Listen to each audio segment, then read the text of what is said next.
साथियों नमस्कार, मैं हूं नीरज पटेल और आप देख रहे हैं नेशन जनमत। महिला आरक्षण बिल ने एक बार फिर से तथाकथित सामाजिक न्याय, पिछड़ावाद, बहुजनवाद के ठेकेदारों की पोल खोल करके रख दी है। उसी तरीके से जैसे सुदामा आरक्षण यानी कि ईडब्ल्यूएस कोटे के समय खोल करके रखी थी, सामाजिक न्याय के तमाम ठेकेदार महिला आरक्षण में ओबीसी और एससी को अलग से रिजर्वेशन की मांग भी करते रहे, लेकिन जब वोटिंग की बात आई तो उसके समर्थन में मतदान कर दिया। 454 सांसदों ने समर्थन में वोट दिया, महज 2 सांसदों ने विरोध में वोट दिया। नेशन जनमत इनको सलाम करता है। एआईएमआईएम के चीफ असदुद्दीन ओवैसी और उन्हीं के पार्टी के सांसद इम्तियाज जलील, महज 2 सांसदों ने विरोध में वोट किया, यह कहते हुए कि जब तक इस आरक्षण में ओबीसी की महिलाओं को, मुस्लिम महिलाओं को आरक्षण नहीं दिया जाता, वो इसके समर्थन में नहीं है। ओवैसी के बारे में आप कुछ भी राय रखते हो, लेकिन 2 ऐसे मौके आए हैं जब ओवैसी ने जो कहा वो किया। ईडब्ल्यूएस आरक्षण के समय भी लोकसभा में 323 सांसदों ने समर्थन में वोट डाला था, जिसमें सामाजिक न्याय की तथाकथित ठेकेदार Samajwadi party, Bahujan Samaj party, RJD, JDU समेत तमाम सारी पार्टियां समर्थन में खड़ी थी। महज 3 सांसद ऐसे थे जिन्होंने विरोध में मतदान किया था। एक यही ओवैसी, दूसरे एआईएडीएमके के सांसद एम थंबीदुरई, तीसरे आईयूएमएम के सांसद ईटी मोहम्मद बशीर। मतलब सदन के अंदर पिछड़ों के अधिकारों की लड़ाई लड़ने का ठेका भी मुस्लिम सांसदों ने लिया है। वो तथाकथित पार्टियां जो ईडब्ल्यूएस को सुदामा कोटा, जनेऊ कोटा बताती थीं और कहती थीं ये महज सवर्णों के लिए है, उन्होंने भी सदन में भारतीय जनता पार्टी की सवर्णवादी नीति का साथ दिया था। ओवैसी ने संसद में कहा,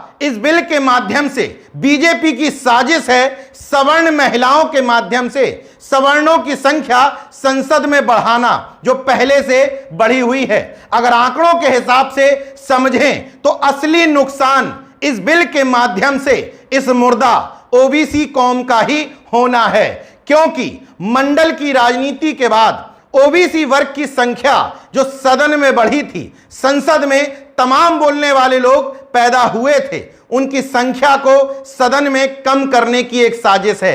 आंकड़े से ये बात समझा देता हूं। मौजूदा समय में लोकसभा में सांसदों की संख्या है 543, उसमें 232 यानी कि तकरीबन 43% सांसद सवर्ण हैं।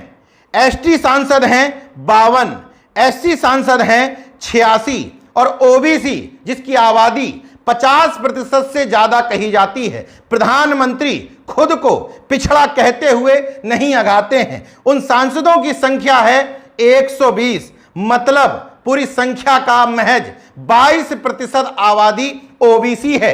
अब यह तय मानिए कि महिला आरक्षण में अगर ओबीसी महिलाओं के लिए अलग से आरक्षण का प्रावधान नहीं किया गया तो ये 120 की संख्या भी निश्चित तौर पर घट जाएगी। सवर्णवादियों की कुछ ऐसी ही साजिश है। वजह यह है कि एससी एसटी को भले ही अलग से महिला आरक्षण में रिजर्वेशन नहीं दिया गया, लेकिन जो पहले से उनको आरक्षण मिल रहा था उसमें कहा गया कि महिलाओं को 33% आरक्षण दिया जाएगा, जबकि डिमांड यह है कि महिला आरक्षण में ओबीसी, एससी और मुस्लिम महिलाओं को अलग से आरक्षण दिया जाए।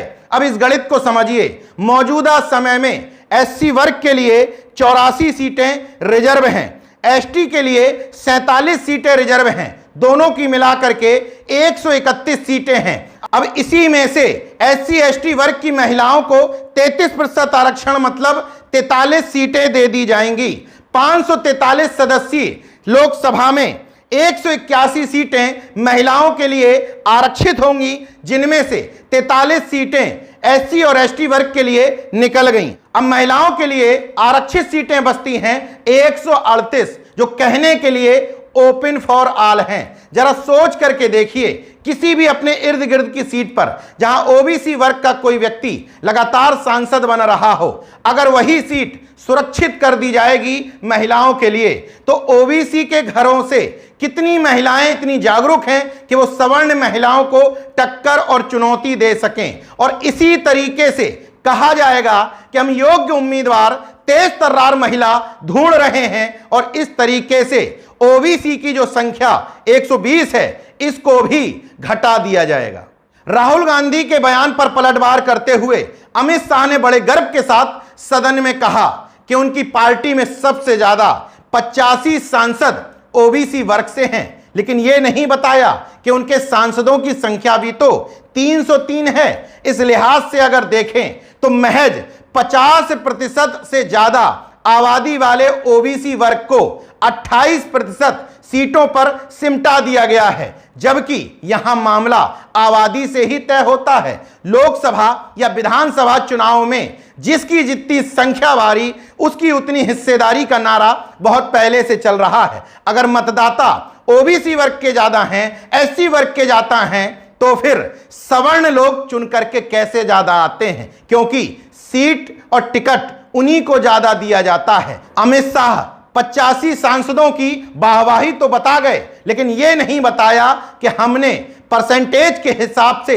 संख्या अभी भी सीमित करके रखी है, और इसीलिए ये लोग जातिवार जनगणना नहीं चाहते, क्योंकि ये डिमांड फिर तेजी से उठने लगेगी। ये लोग नहीं चाहते बीजेपी के गुलाम बने बैठे अनुप्रिया पटेल, संजय निषाद, भूपेंद्र यादव, ओम प्रकाश राजभर या अन्य तमाम पिछलग्गू पार्टियां या नेता नहीं चाहते, ये बात तो समझ में आती है। लेकिन सामाजिक न्याय के ठेकेदार, बहुजनवाद के ठेकेदार अखिलेश यादव, नीतीश कुमार, तेजस्वी यादव, ममता बनर्जी, मायावती जैसी पार्टियों के नेता भी ईडब्ल्यूएस आरक्षण में और अब बिना ओबीसी और एससी को अलग से रिजर्वेशन दिए महिला आरक्षण बिल के समर्थन में खड़े कैसे हो गए।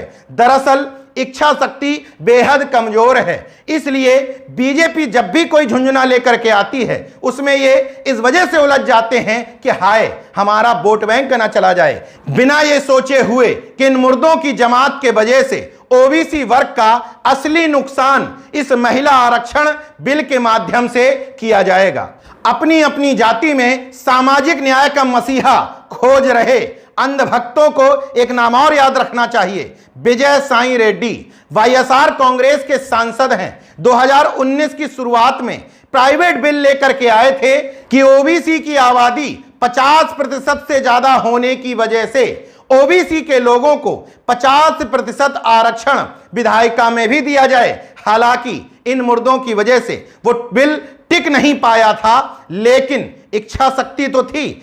नेशन जनमत सामाजिक न्याय और बहुजनवाद के ठेकेदारों के अंधभक्तों से पूछना चाहता है कि कब तक एक ट्वीट में, एक भाषण में सामाजिक न्याय तलाशोगे। जब असली लड़ाई का वक्त आता है तब ये तुम्हारे सामाजिक न्याय और बहुजनवाद के ठेकेदार पीठ दिखा करके भाग क्यों जाते हैं। उस समय ओवैसी जैसे मुस्लिम सांसद ही इन तथाकथित मुर्दों की लड़ाई लड़ते दिखते हैं। देखते रहिए नेशन जनमत, जागरूक और सजग बने रहिए। जय विज्ञान, जय संविधान, जय लोकतंत्र। धन्यवाद।